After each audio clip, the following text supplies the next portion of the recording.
The forest was quiet, broken only by the rustling of dry leaves beneath steady paws. The wolf moved slowly, its controlled breathing blending with the fading sounds of the evening. Its golden eyes were locked onto the abandoned cabin ahead, and in its jaws, a fresh piece of meat dripped blood onto the dry earth. The wooden structure was falling apart. The walls were cracked, the roof barely holding together, and the door creaked at the slightest movement. Inside, curled in a dark corner, was a boy. His thin arms clutched his knees tightly, his blonde hair tangled, his face smeared with dirt. Hunger gnawed at his stomach, but fear weighed heavier. The wolf stopped at the entrance. Its piercing gaze met the boy's, and for a moment, time seemed to stand still. Then, slowly, it lowered its head, releasing the meat onto the worn wooden floor. Took a few steps back, waiting.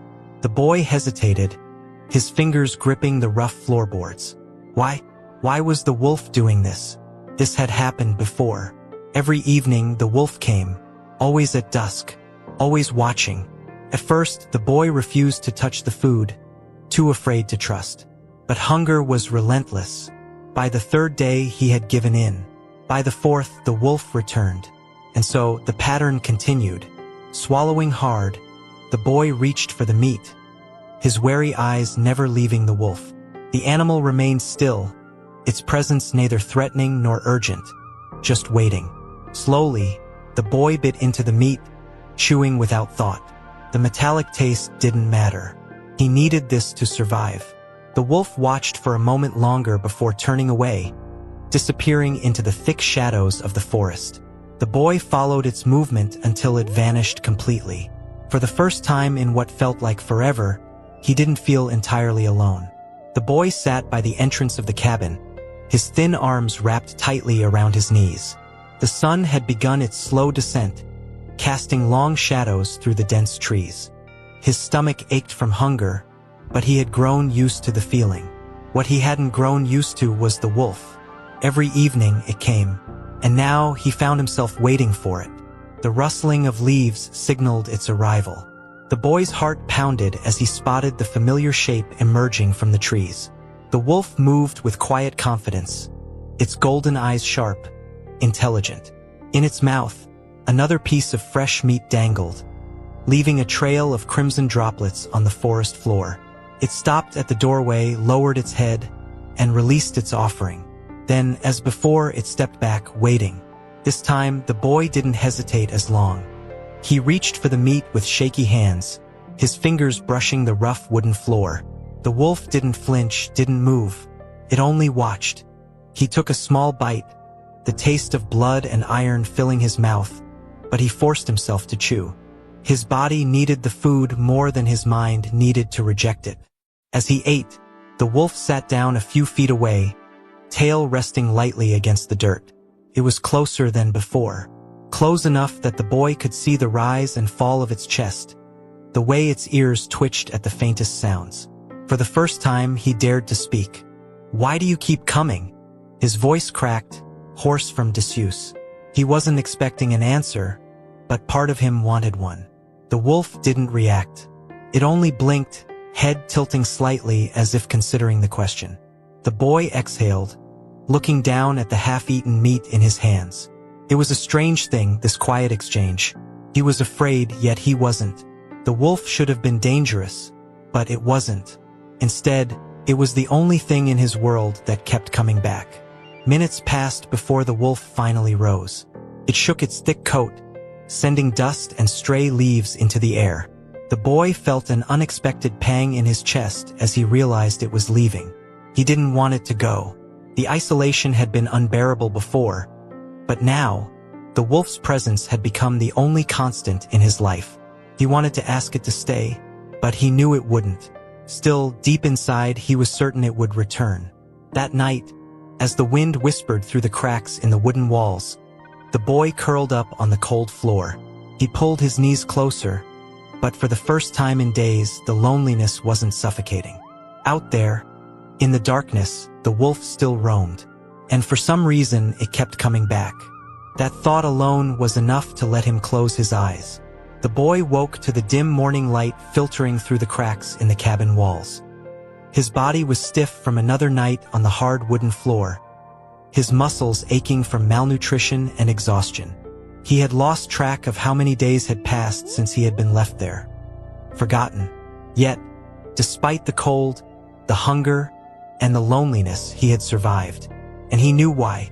The wolf. For days, the animal had come at dusk, delivering food before disappearing into the trees. First, the boy had feared it. He had expected snarls, bared teeth, a savage attack. But none of that had come. The wolf only watched. It never crossed the threshold, never pushed closer than necessary. It had been patient, more patient than the boy ever imagined a wild animal could be. This time, he didn't want to wait for it to come to him. His legs trembled as he pushed himself upright, his body reluctant after days of stillness. A sharp pang in his stomach reminded him of his hunger, but he ignored it. Instead, he moved toward the cabin door, pressing a thin hand against the rough wood as he took a deep breath. Then, slowly, he stepped outside. The air was colder than he expected, the damp earth chilling his bare feet. The sky was a pale shade of gray, the remnants of morning mist lingering between the towering trees. He had spent so much time hiding inside that the world beyond the cabin felt impossibly vast, almost unfamiliar. But he didn't retreat. He forced himself to take another step forward, past the threshold that had once felt like a barrier between himself and the unknown. A rustling sound made him freeze. His breath caught in his throat, his body tense as his eyes darted toward the tree line. And then, just as he had hoped and feared, the wolf emerged. Its dark fur blended with the shadows, its movements slow and deliberate. Its golden eyes locked onto him instantly, and for a brief moment, neither of them moved. The boy swallowed hard. His instincts screamed at him to back away, to return to the false safety of the cabin. But he didn't. He clenched his fists, his knuckles whitening as he forced himself to stay rooted in place. The wolf stood just feet away, watching him with an intensity that made his pulse race. Then, to his surprise, it took a single step forward. The distance between them had never been so small.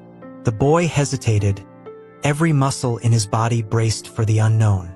But then, something inside him shifted. He didn't know why, but he understood this was not a test, not a challenge. This was something else entirely. Carefully, he mirrored the wolf's movement. A slow, uncertain step forward. The moment stretched between them, neither retreating, neither breaking the fragile understanding they had built. And for the first time since he had been left behind, the boy felt something he thought was lost. He felt hope. That night, as he lay on the cabin floor, staring at the ceiling with sleep tugging at his weary body, he no longer felt trapped. Somewhere in the darkness of the forest, the wolf was still out there. And for the first time he was certain it would come back. And so would he. The boy woke to the sound of the wind pushing through the trees, a slow, whispering breath that carried the scent of damp earth and pine. He blinked at the faint light creeping through the broken walls of the cabin, his body aching from another restless night on the hard floor. Hunger gnawed at him, but it was familiar now. A dull, persistent ache he had learned to endure. He sat up slowly, rubbing the sleep from his eyes. His thoughts drifted to the wolf. It had come again last night, as it always did. But this time had been different. The space between them had been smaller, the tension different. Not fear, not threat, but something else. Something like understanding. The boy wasn't sure what it meant, but he knew one thing. He didn't want to keep waiting. Pushing himself to his feet, he stepped toward the door. The morning air was crisp as he hesitated at the threshold, bare toes curling against the rough wood. He had spent days hiding in this cabin, trapped by fear, paralyzed by uncertainty. But the wolf had never hidden. It had come and gone as it pleased, without hesitation, without doubt. And for the first time, the boy wanted to follow. He stepped outside, the cold earth damp beneath his feet. The forest stretched before him, endless and quiet, the towering trees seeming both welcoming and impossibly vast. His heartbeat quickened, but he kept moving, one slow step after another. He didn't know where he was going, only that he had to keep walking. He had to find the wolf. Then he heard it, a deep, rumbling growl. He froze, his breath catching in his throat. His eyes darted toward the sound, and there, in a small clearing, he saw it. The wolf. But something was wrong. Its body was tense, muscles coiled, golden eyes locked on something ahead.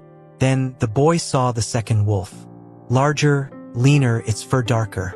It stood rigid, ears flattened, lips curled back in a silent snarl. The air between them was thick with tension. His wolf, the one that had fed him, watched him, protected him, was standing its ground. But the larger wolf wasn't backing down. The boy's pulse thundered in his ears. He didn't understand what was happening, but he knew enough to recognize danger. His wolf gave a warning growl, low and deep, but the other wolf didn't flinch. It took a slow step forward, muscles tensed like a coiled spring. Panic flared in the boy's chest. He had spent so long being helpless, so long waiting for things to happen to him. But now, for the first time, he felt the need to act. He had to do something. But what? The larger wolf's snarl deepened. His wolf didn't retreat. The air was electric, thick with unspoken tension. The boy knew one wrong move could change everything, and he wasn't sure if he was ready. The boy stood frozen, his breath shallow, his pulse hammering in his ears. The clearing felt smaller now, the tension between the two wolves pressing against the air like an invisible force.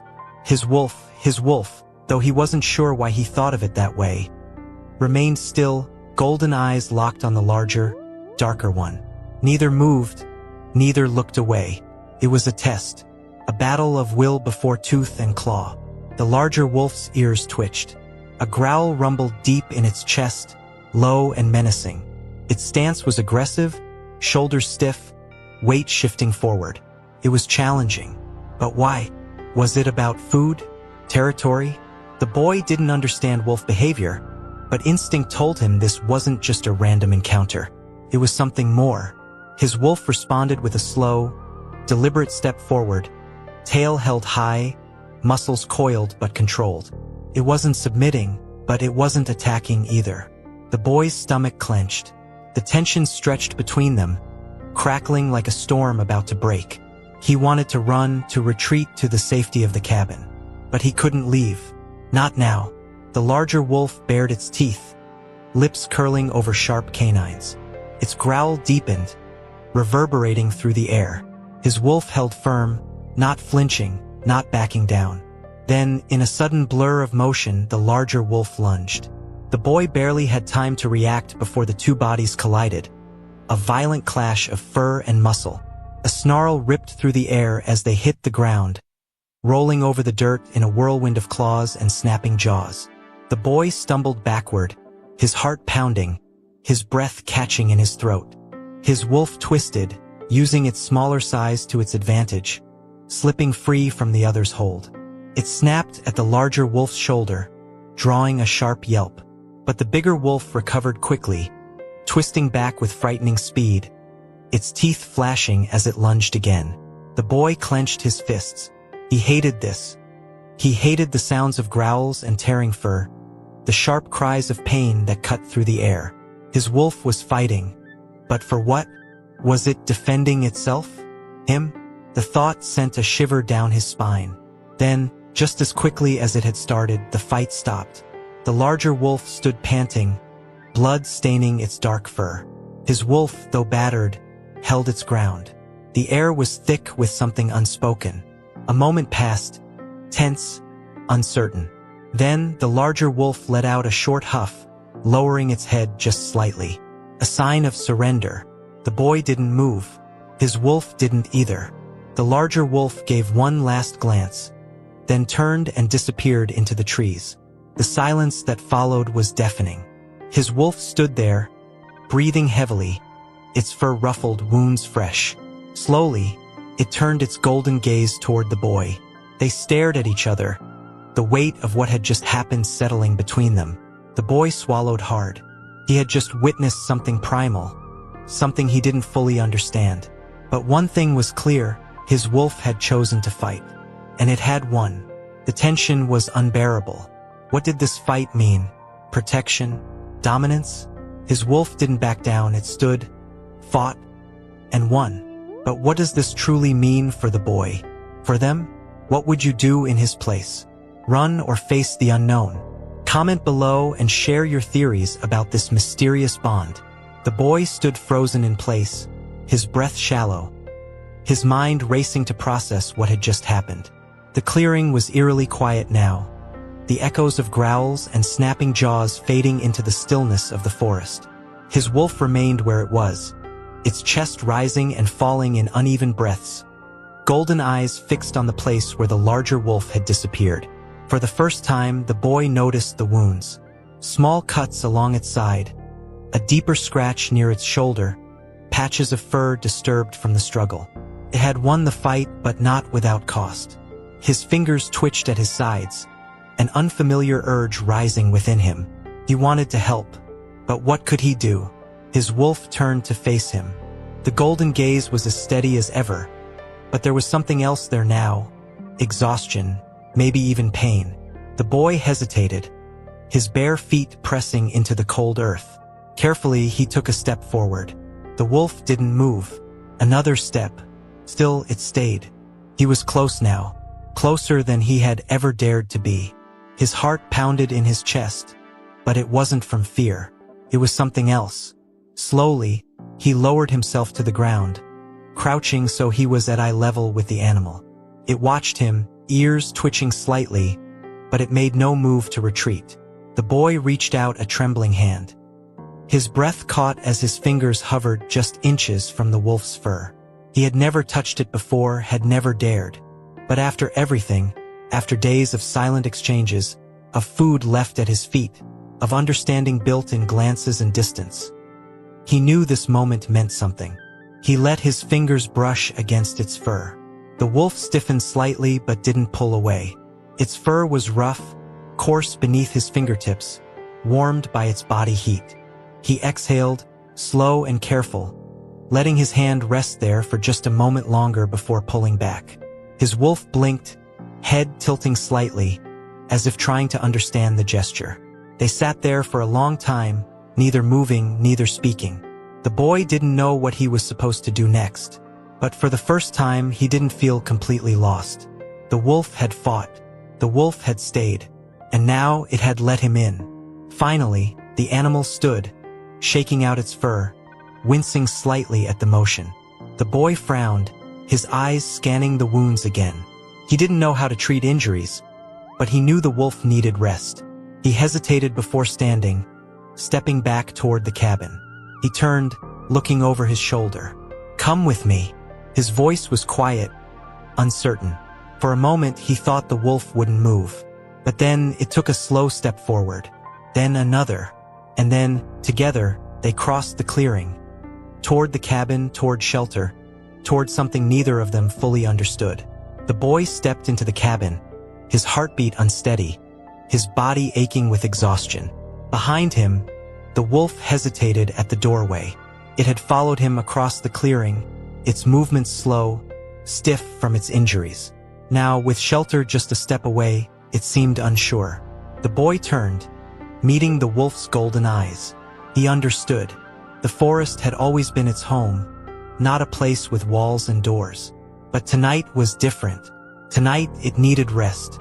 He crouched down, his voice barely above a whisper. Just for the night. The wolf didn't move. It only watched. The boy didn't push further. Instead, he walked to the far wall, sat down, and pulled his knees to his chest. He listened, waiting for the sound of retreating footsteps, for the moment the wolf would disappear into the trees. But instead, he heard a soft shift of dirt. He looked up. The wolf stepped inside. It moved cautiously, ears flicking at the unfamiliar space, its gaze sweeping across the dark corners, the broken wood. It didn't go far, just past the entrance, as if uncertain. But it had come in. That was enough. The boy exhaled, feeling something he couldn't quite name. Relief, maybe even gratitude. He had been alone for so long. But now, in the silence of the cabin, he wasn't. The wolf lowered itself to the floor, letting out a slow breath. It licked at one of its wounds absently, its body tense from pain. The boy's chest tightened. He wanted to help, but he had nothing, no bandages, no medicine. Just his hands and a pile of old rags in the corner. His fingers curled around one, rough with time but better than nothing. When he turned back, the wolf was still watching him. He knelt beside it, his hands shaking as he lifted the cloth. He hesitated, then reached forward, pressing it gently against the deepest scratch on its shoulder. The wolf flinched but didn't move away. The boy swallowed. Slowly, he wiped away the blood, careful, deliberate. He had never done anything like this before, but the wolf let him. That meant something. When he finished, he pulled back, tossing the rag aside. The wolf blinked at him, then laid its head between its paws, breathing slow and steady, a silent sign of trust. The boy leaned against the wall, watching the slow rise and fall of the wolf's chest. Tomorrow it might leave. Tomorrow everything might change. But tonight they had shelter, and that was enough. The boy woke to the sound of slow, steady breathing. It was close, rhythmic, almost calming. For a moment, he remained still, caught between sleep and wakefulness, his body aching from the unforgiving wooden floor. His fingers twitched against the rough planks, the memories of the previous night settling into place. The fight, the wolf, the cabin. He turned his head carefully. The wolf was still there. It lay stretched out near the doorway, its body rising and falling in deep, measured breaths. Its golden eyes were half-lidded, watching him in quiet acknowledgement. The wounds from the fight looked stiff but not worse. The wolf had stayed. That realization sat heavy in the boy's chest, like something meaningful, something he didn't fully understand yet. He exhaled slowly and pushed himself into a sitting position, mindful of the dull ache in his muscles. Morning light seeped through the cracks in the cabin walls, illuminating floating dust particles in the still air. Outside, the world stirred, birds calling from the canopy, the rustling of leaves, the whisper of the wind moving through the trees. The forest was waking up. His stomach twisted, an empty, hollow sensation gnawing at his insides. He pressed a hand to his ribs, feeling the sharpness of his own bones beneath his skin. The hunger had been there for so long that he had learned to push it aside. But today, it felt sharper, more urgent. The wolf had always brought food, but he couldn't just rely on that forever. He had to do something. His gaze flickered toward the door. Then, cautiously, he looked back at the wolf. It hadn't moved, just watched. It always watched. The boy hesitated before shifting onto his feet, testing his balance. He was weak, but he was still standing. "I'll be back," he murmured, though he wasn't sure if he was speaking to himself or to the wolf. The animal made no move to stop him. Stepping outside, the boy was met with the crisp morning air, cool against his skin. The world outside the cabin seemed bigger somehow, stretching endlessly in all directions. He had spent so long confined, afraid to step beyond the worn wooden walls. But today he had a purpose. His fingers brushed against the bark of a nearby tree as he walked forward, cautious but determined. He had never hunted, never needed to. He didn't even know where to begin. But he had seen the wolf do it, seen it bring back food day after day. Maybe he could learn. The forest was alive with movement. Leaves rustled underfoot. Birds flitted from branch to branch. The wind wove through the trees like an invisible thread, pulling the world together. The boy listened, trying to make sense of the sounds, trying to find something, anything, that might help him survive. Then, a sharp snap of a twig. Close, too close. His breath hitched, his body going rigid. His mind screamed at him to run, to hide, to disappear into the underbrush. He turned slowly, expecting to see another animal, maybe even another wolf. But what he saw made his stomach drop. It wasn't an animal. It was a person. The boy's breath caught in his throat. His body locked in place, every muscle coiled with tension. He had spent so long in solitude that the sight of another person felt almost unreal, like a memory from another life. The figure stood just beyond the tree line, partially hidden by thick branches. A man, tall, broad-shouldered, dressed in worn clothes streaked with dirt. His face was shadowed beneath the hood of a heavy coat, But even from a distance, the boy could see the way his eyes swept the area, calculating, searching. The boy instinctively stepped back, his bare feet pressing into the damp earth. A sharp crack echoed in the quiet as he snapped a twig beneath his heel. The man's head jerked in his direction. Their eyes met. The boy felt his chest tighten. His heart pounded so hard he thought it might burst. The man took a slow step forward. "You there?" His voice was rough, deep, edged with something unreadable. "Are you alone?" The boy didn't answer. He couldn't. His throat had gone dry, his mind screaming for him to run, to hide. But his body wouldn't move. Another step. The man's gaze flickered toward the cabin in the distance. His brow furrowed. "What are you doing out here?" The boy clenched his fists. He still said nothing. He had forgotten how to speak to people, forgotten what words were supposed to feel like in his mouth. Then, behind him, a low growl. The boy stiffened. The wolf. It had followed him. Slowly, the boy turned his head. The wolf stood just a few feet away, its golden eyes locked onto the stranger. Its lips curled slightly, not quite baring its teeth, but close. It was a warning. The man stopped. His expression changed. "That thing yours?" The boy didn't know how to answer. Was the wolf his? Was he the wolf's? The thought confused him. The silence stretched too long. The man shifted, his boots sinking slightly into the damp forest floor. "Been looking for something out here," the man muttered, his tone unreadable. He glanced toward the trees, his expression tightening. "Didn't expect to find a kid." A strange chill ran down the boy's spine. There was something unsettling in the way the man said it, something that made the air feel heavier. The wolf let out another low, rumbling growl, stepping forward just slightly, its body tense. The man's gaze dropped to the wolf again, his lips pressed together. He didn't take another step. The boy swallowed hard. His instincts screamed at him to move, to get away. He took a step back, then another. The wolf moved with him. The man exhaled, his jaw tightening. "Stay out of trouble," he muttered. And then, without another word, he turned and disappeared into the trees. The boy didn't move until the forest swallowed the man completely. Only then did he release the breath he hadn't realized he'd been holding. The wolf remained by his side. The boy looked at it. The wolf looked back. Neither of them spoke. But for the first time, the boy understood something without needing words. They had each chosen the other, and now they would have to decide what came next. The boy stood still, his breath unsteady, his heart pounding in his chest. The man was gone, swallowed by the trees, but his presence lingered like an echo in the boy's mind. Questions swirled inside him. Who was he? Why had he been out here? And more importantly, would he come back?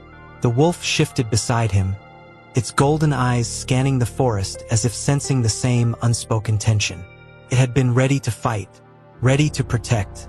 The thought sent a strange warmth through the boy's chest. He wasn't alone, not anymore. He turned toward the cabin, his feet moving before his mind had fully decided. The wolf followed without hesitation, its movements slow but steady despite its wounds. The boy felt something shift inside him. For the first time, he wasn't just surviving. He was making a choice.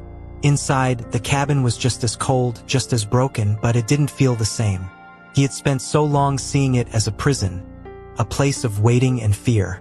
But now it was something else. A refuge, a place to rest, but not to stay forever. The boy sat down, running a hand over the rough wooden floor. He thought about the past days, the silent exchanges between him and the wolf, the way they had slowly built trust without a single word. He didn't know how it had happened, only that it had. The wolf let out a quiet huff and settled near the doorway, its body relaxed but alert. The boy watched it for a moment, then exhaled. They couldn't stay here. The stranger's presence had changed everything. If someone was searching these woods, it meant this place wasn't as hidden as he had thought. It meant danger. And the boy had already spent too long waiting for something to happen to him. He wouldn't wait anymore. His fingers curled against the floor as he made his decision. Tomorrow they would leave. He didn't know where they would go.